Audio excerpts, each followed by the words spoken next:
Friends, welcome to the doorway. This is going to be our next video 10D, and in this short video we are just looking at what to expect in part 10, in this part 10D.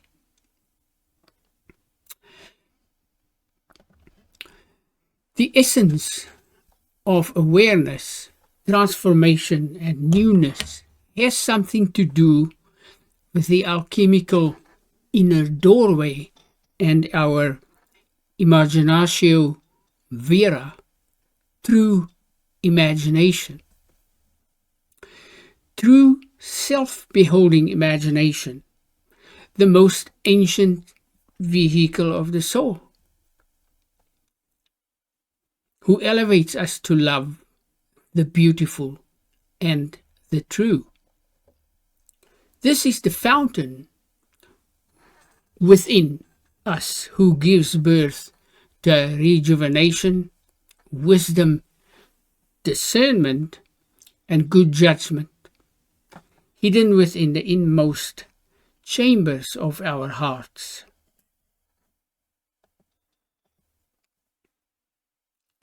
The swiftly drawn opinion is frequently discordant with the impressions concealed in the depths of our hearts, says an ancient man. You know, today we grapple with our eyes. What is the eye seeing? What is the ear hearing? And the skin? What is touch?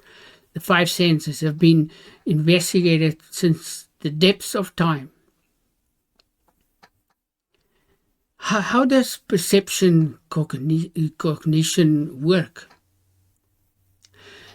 Well, if I say to you, this is an activity of the soul,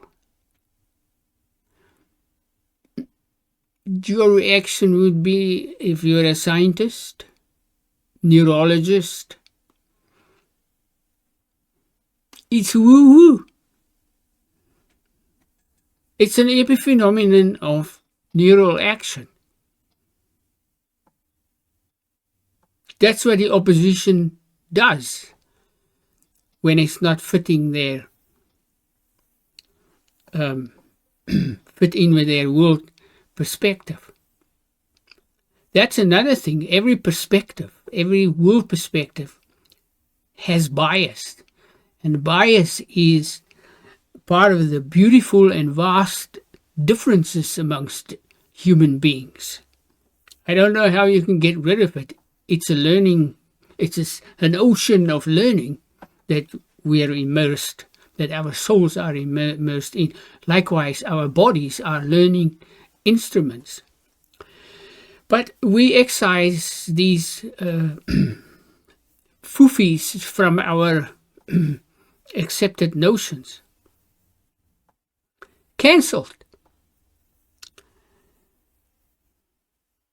When I say there's more to this body, this machine, this apparatus, and its apparent computational functions, it's a laughing matter.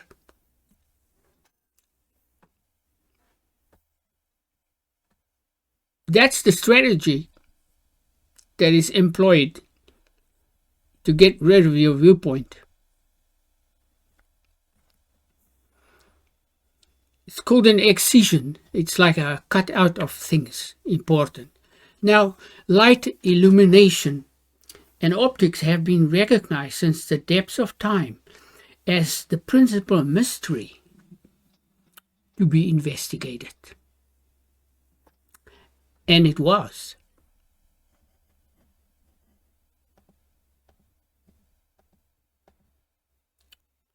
An overview of the literature, which I won't bore you with here. We can see this picture, this image of made by Descartes, out of the work of Johannes Kepler's work on what was known then as the perspective theory of light and vision. It is the idea that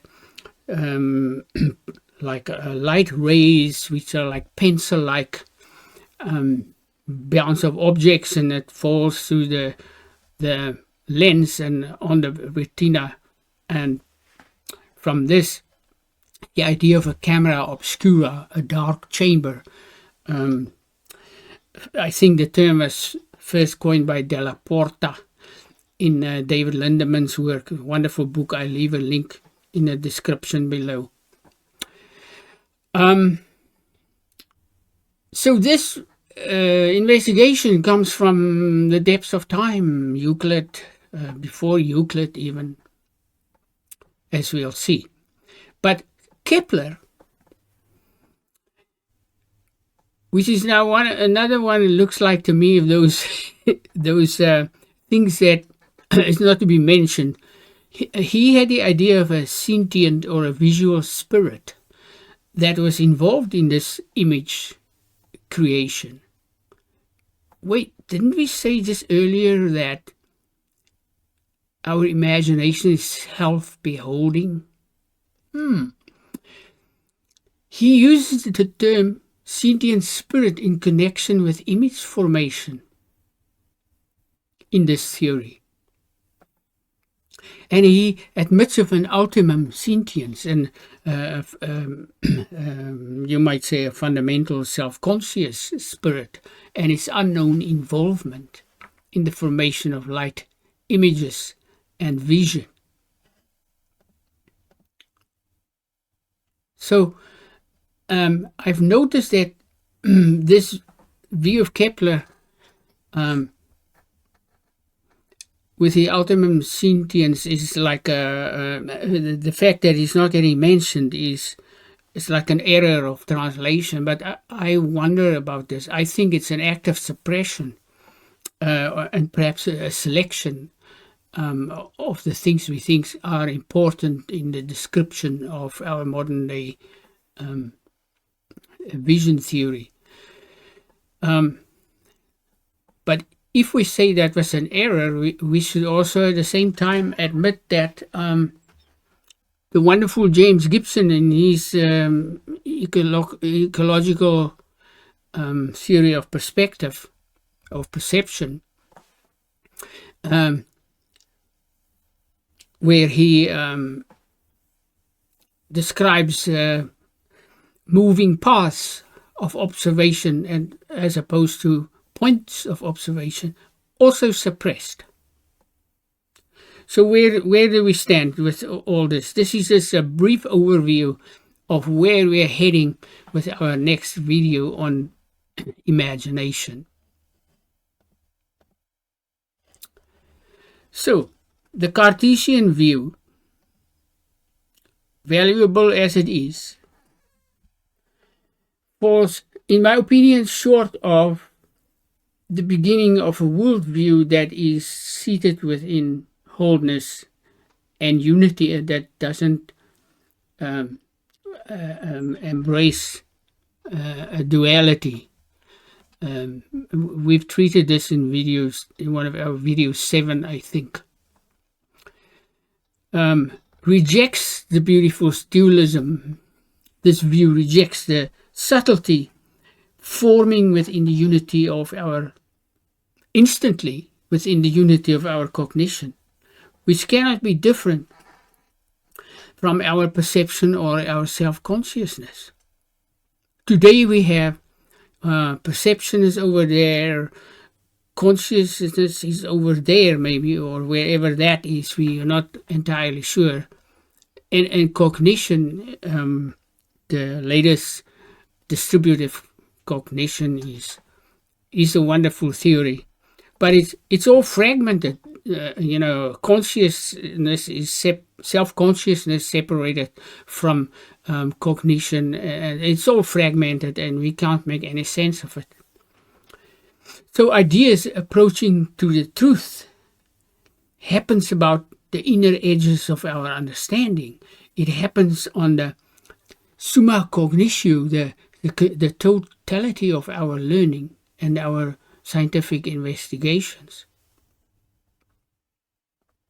And reaching beyond that is the work of the fantasy.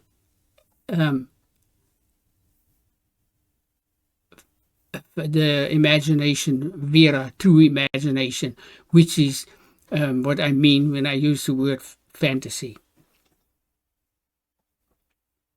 Looking within is the doorway to approaching truth. With the doorway, we are exploring the things that we have forgotten or that we've cut out of our theories, but that are important due to their relevance. You know, we embrace New Platonism beautifully today, but you don't hear about this theory of Plotinus, for instance, or of Proclus, the true imagination of that period. We wonder what happened. Who might imagination, whose alchemy is through heart and soul, be? In our next video, we are going to look at this question, and it's also an introduction to Plotinus. We hope to see you around. The light of Helios is outside the cave.